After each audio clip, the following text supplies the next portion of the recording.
Well, boys, we're back. It's another weekend of cracking jumps racing. Fingers crossed. Wetherby was abandoned on Friday, desperately hoping the Charlie Hall meeting gets to go in on Saturday. We've got Ascot first jumps meeting of the season, and I know Joel's excited. I know Frankie's dressed for the occasion. It's stateside Breeders' Cup at Santa Anita to look forward to as well on Saturday evening. So everything's done and dusted over here on the jumps. We can switch stateside and watch the European Challenge go head with the best the American has got. How are we, boys? Joel, looking forward to it all? Yeah, I'm just hoping it's on. I mean, if you want anything for Dime Royal, I could sort you out, no problem. That's the most I had to work on this weekend. You know, it's typical. But I do love the Breeders' Cup. I watch it on the Saturday night. The Fridays, you might as well go out with kids and watch fireworks. But the Saturday night, I've loved it for years. I'll be honest with you, I don't really understand it. I like to go race by race by race by race. Win a few quid sometimes. I think last horse I backed there was curling back in the day, or maybe a Ouija board. When I remember Matt Chapman saying we'd been out for a pint, and Matt Chapman bet me a tenner that Ouija board could not win. So I thought, well, that's going to be worth a tenner of anyone's money. So I'm up for it. But we have our new stateside colleague sitting next to me this morning. And they're off. For those obviously who can see, if you listen to the podcast, you can't. But he's got his West Ham / Aston Villa dubbed American. Steady. Yeah, it's a tats hat. We're not buying any horses, yo. Not a tatty hat, a tats hat, as in Tad as well. So are you, look, Breeders' Cup, what's it mean for you?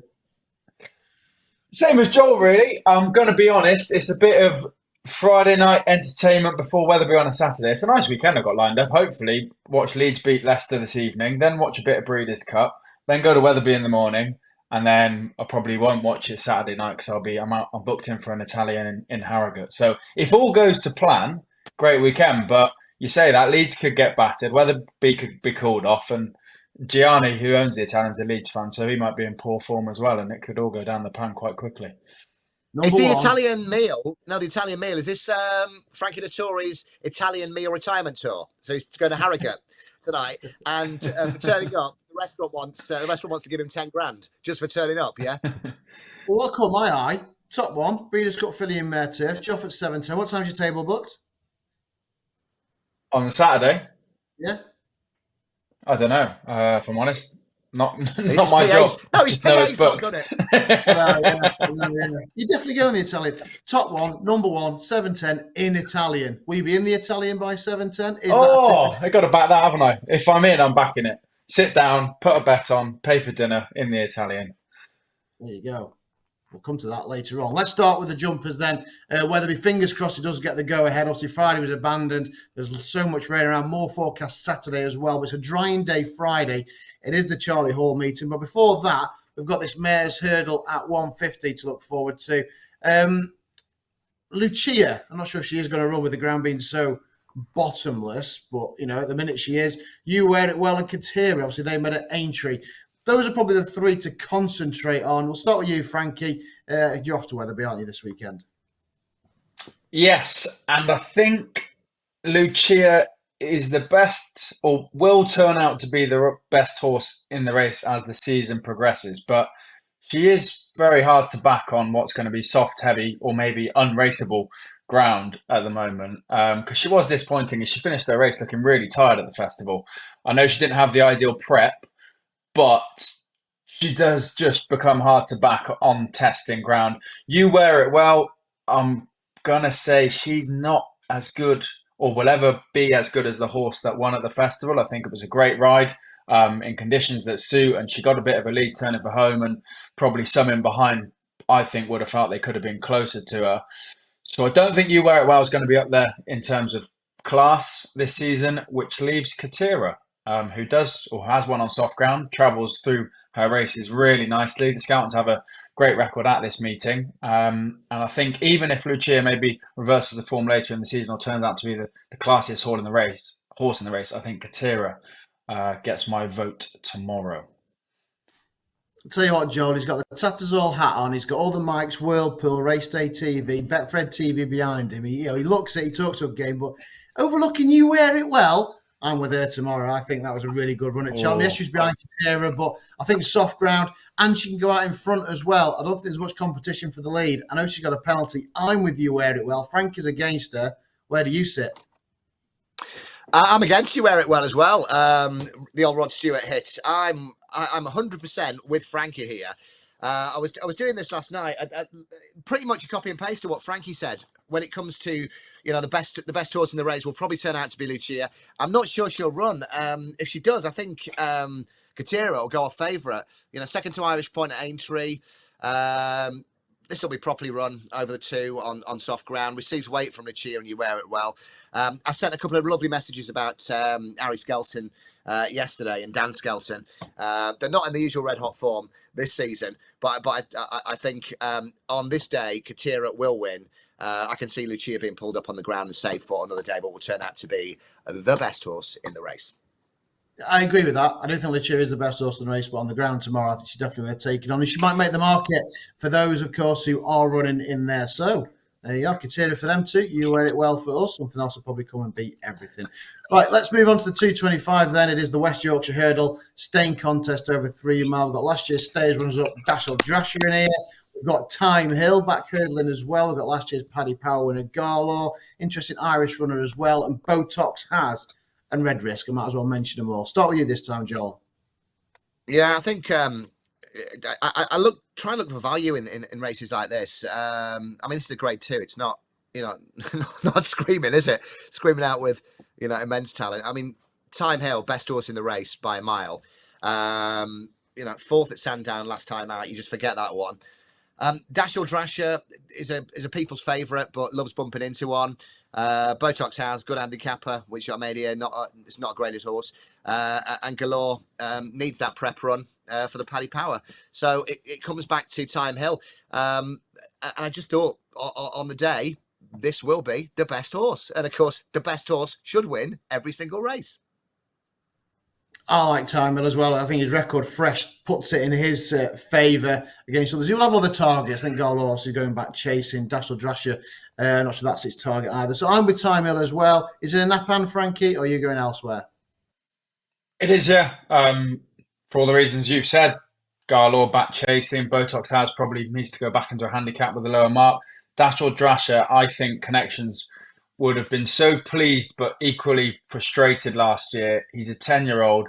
They've got one chance to have a crack at the festival, and I think this will be a year that they've said, you know what, this could be his final year.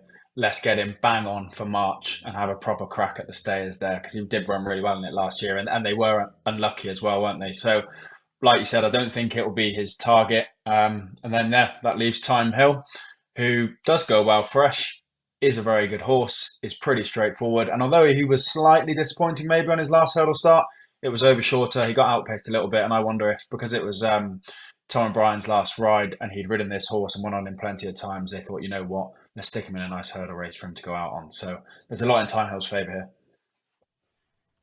All agreed then. Time Hill it is for the 3 of us. Right, the big one, so fingers crossed it does get the go-ahead, is the Charlie Hull Chase. Only the 4 going to post. We know Paul Nicholls got such an excellent record, is it? It's about the 83rd meeting between Brave Man's Game and Ahoy Senor.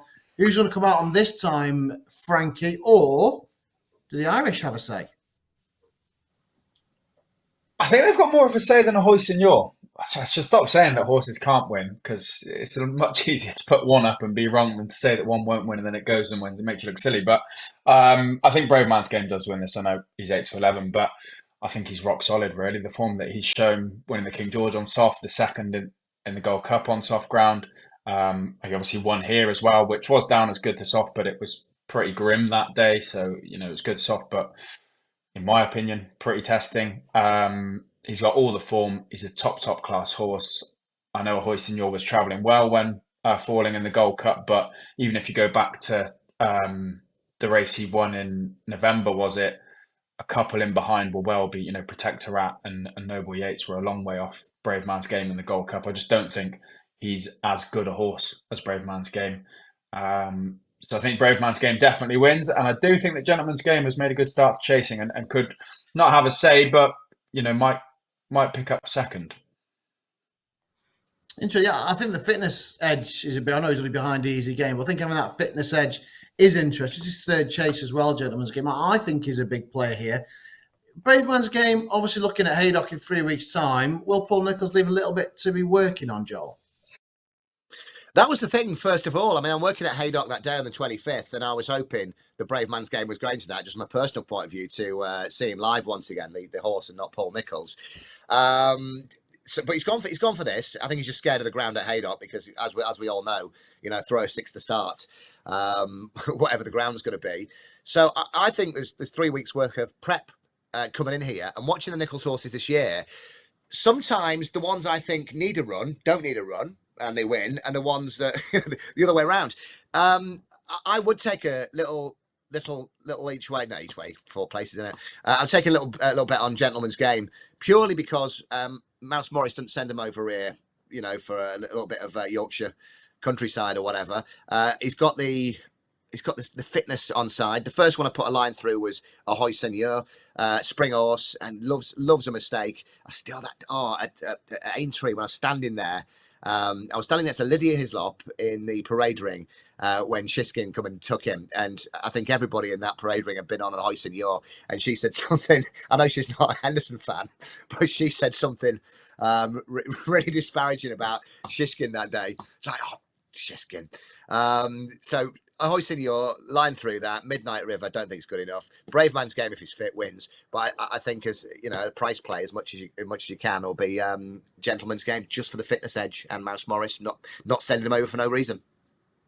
Yeah, I tend to agree. It is a little value better, maybe, as you say, with Brave Man's Game, maybe in a forecast or something. So anyway, if Wetherby's off, glad we wasted our time talking those 3 races. But as you know, obviously we are here every single Friday for the Punters Guide, and now we're on Spotify, so you can listen to us. You cannot get away with us. YouTube if you want to watch us. Spotify if you don't want to see our ugly mugs. Don't forget Frankie's 4 every Friday as well, looking ahead to the weekend. So like and subscribe and get notified anytime that a new episode is available.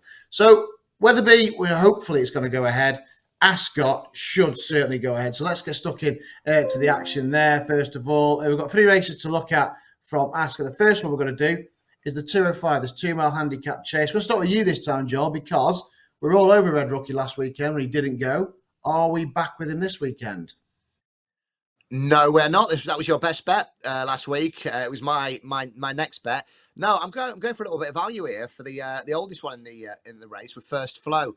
Kim Bailey's had a decent start to the season. I love David Bass, the jockey, because you know what he's going to do.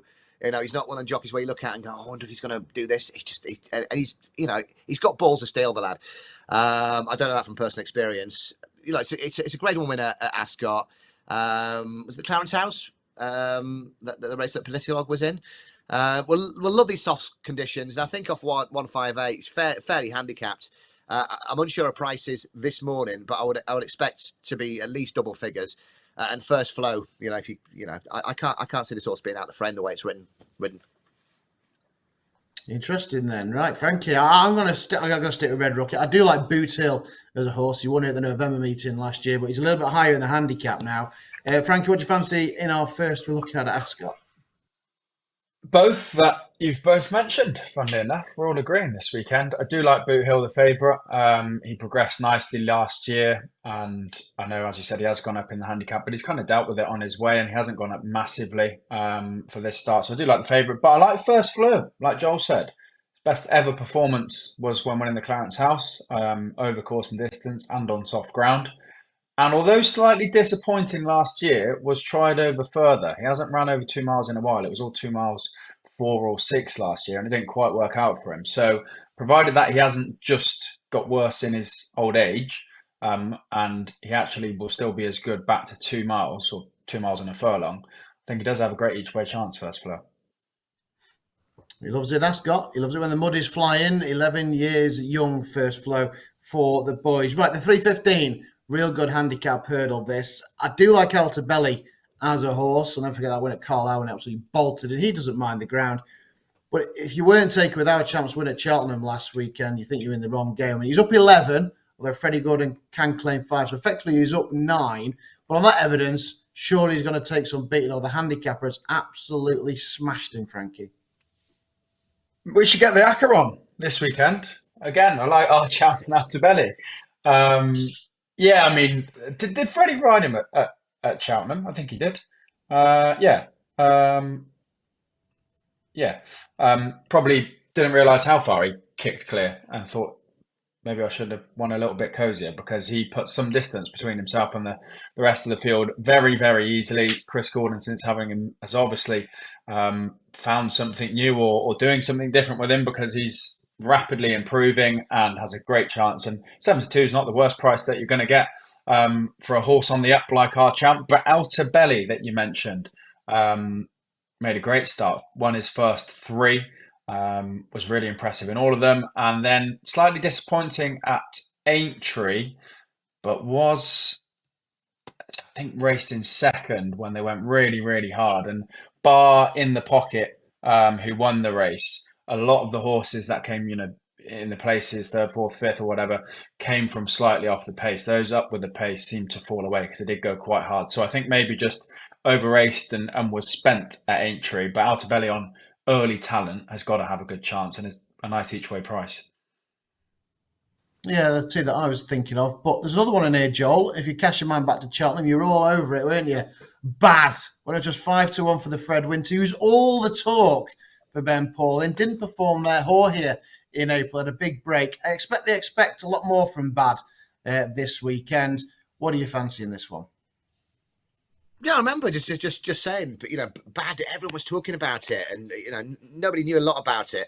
But I it's a watching brief for me. It's Bad because may not have trained on, may not be as good as we all thought.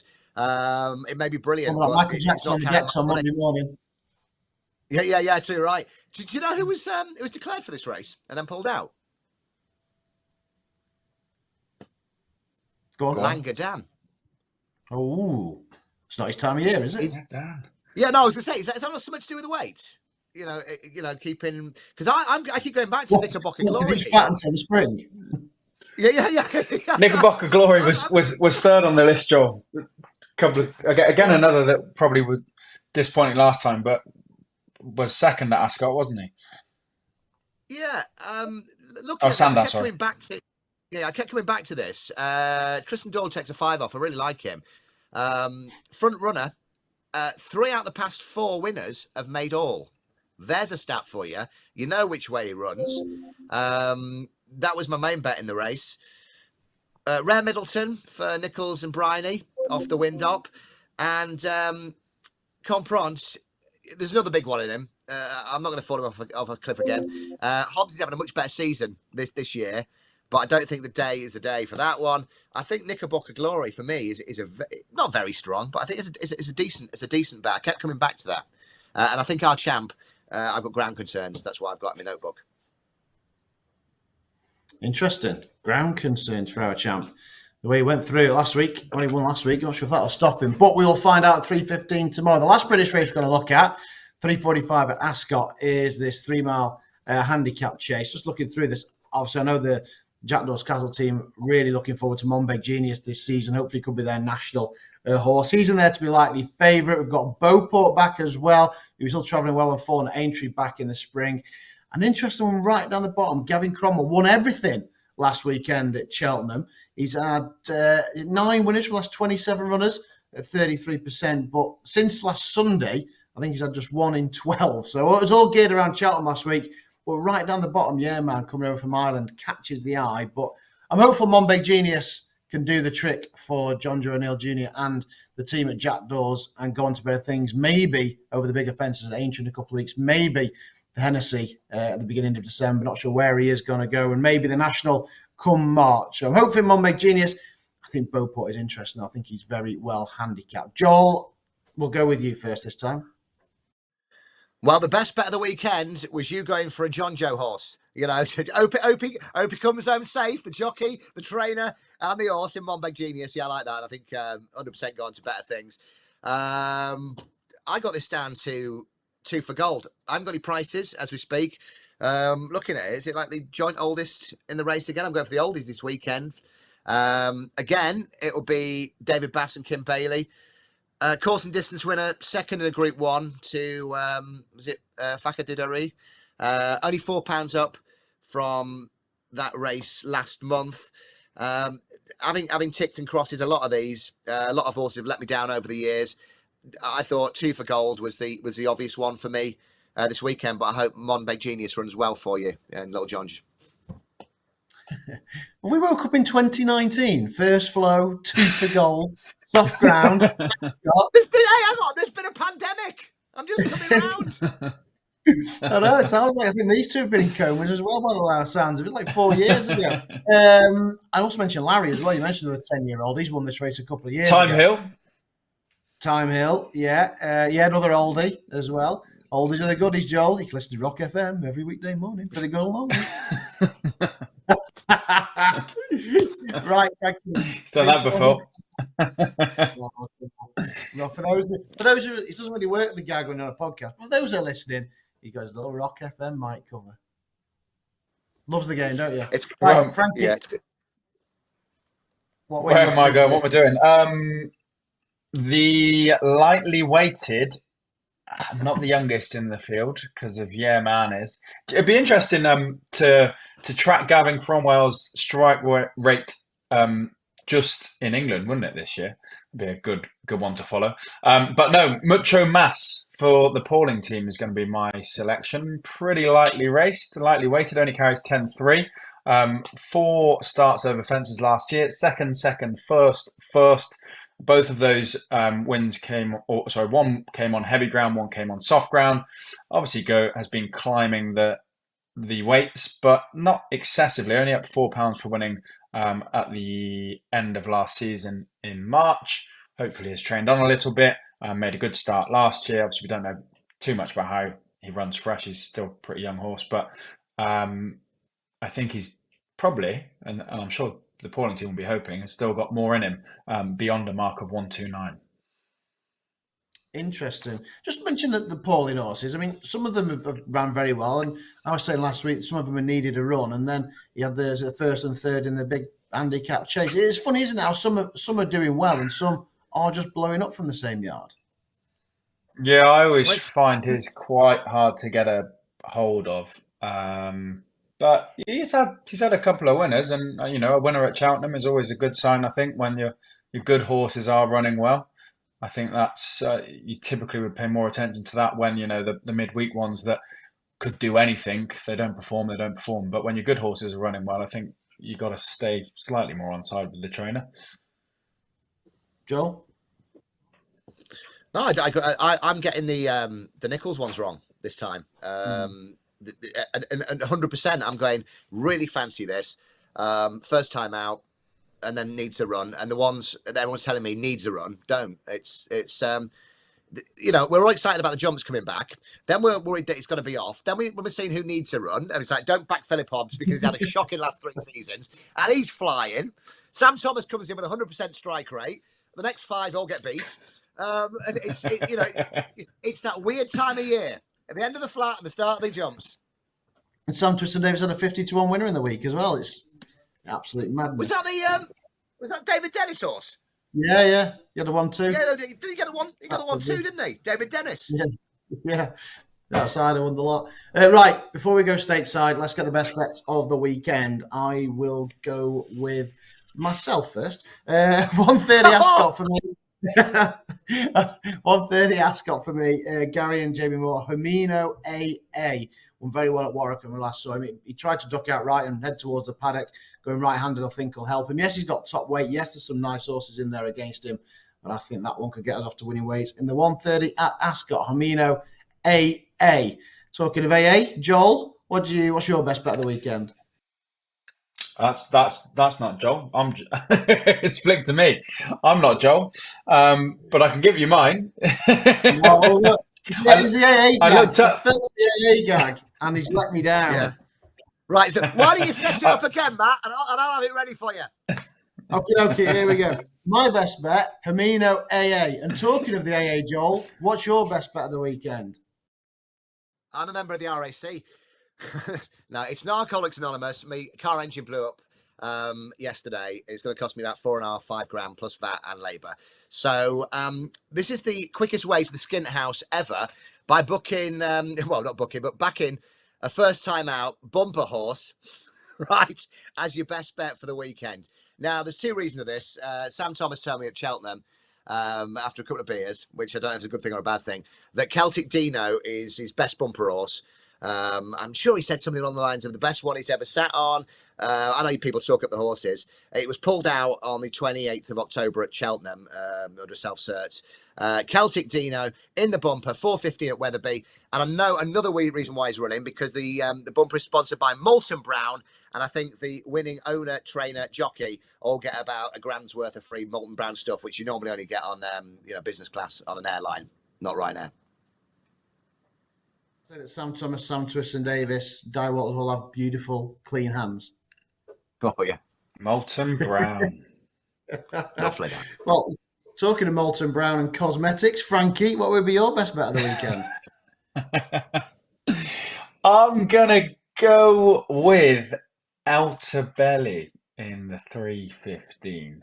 I've been following. I'm trying to not trying to create a system, but I've been following novice hurdlers that ran to a high RPR in their bumper, and so far, lots of the bumper form is holding up. I know that Outer Belly and all the others in this race have ran over hurdles since, but on the general opinion that if you're a good animal and you show it early on and you get yourself together over hurdles, that class should carry you through. So Outer Belly in the 3:15.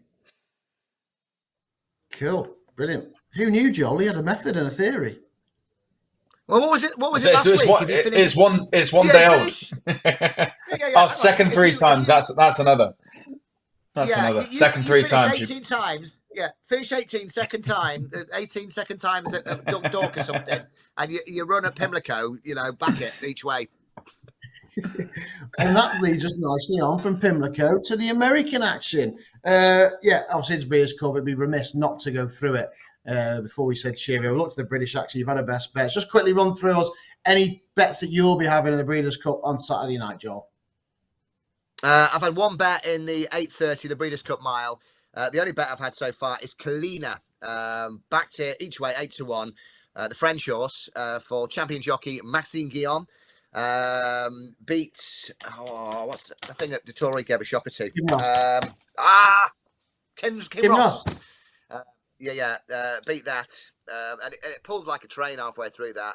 It wasn't a fluke in the Prix de la Forêt at Longchamp. They'll go quick up front. Maxime will come through like this, smoking cigarette coming through, no problem. Get through, get to line, and you go win. Trophy, never mind. I champion jockey. 3 times. That's more Jose Mourinho. Now, this is the stat I looked at on Twitter. It's not mine, so I'm passing it on. 17 European horses have won the Breeders' Cup Mile. 10 of those have been French, and 5 of those winners have won at Santa Anita. And 4 of those winners have used the Forêt as a prep. So there you have it. I think I've done all my homework there. I've nicked a stat from Twitter. Kalina for Maxime Guillaume and the French. Having it right off. And with some of them silks as well. Mies, Goldacova, Karakonite, I think, may have been in the Wertheimer silks. It's a race that they like to target. We've got to mention the turf as well. Obviously, a rerun of the Betfred Derby, isn't it? Augusta Rodin versus King of Steel. Brilliant race. We've got Mossadaf in there. That is one you'd imagine going for the Europeans. But Frankie, anything stateside that catches your eye? I think I'm going to have a few quid on Mossadaf. I was gutted that he didn't run Champions Day. I was really impressed with him at Ascot and at York. I think he's a class horse. He's done a bit of international travelling before. It's a really hot race. But yeah, I think I'll have a few quid on him. I think he is a very, very good horse. And although it's competitive, 3-1, not the worst bet you have. Yeah, best luck to all the European raiders. I must just push on award for Ushba Tesoro in the Classic. Obviously, Jason Weaver did his picks for us for the Breeders' Cup, and he's not sure the American home team are any good on the day. Obviously, some nice types there, but he thinks this isn't a vintage year. And then our very own Paul Quigley, who does Sky Sports Racing American action as well, he also has put up the Japanese Dubai World Cup winner Ushba Tesoro in the Classic. So a couple of tips from high-profile places for the Japanese. Look, they're dominating the racing world, aren't they?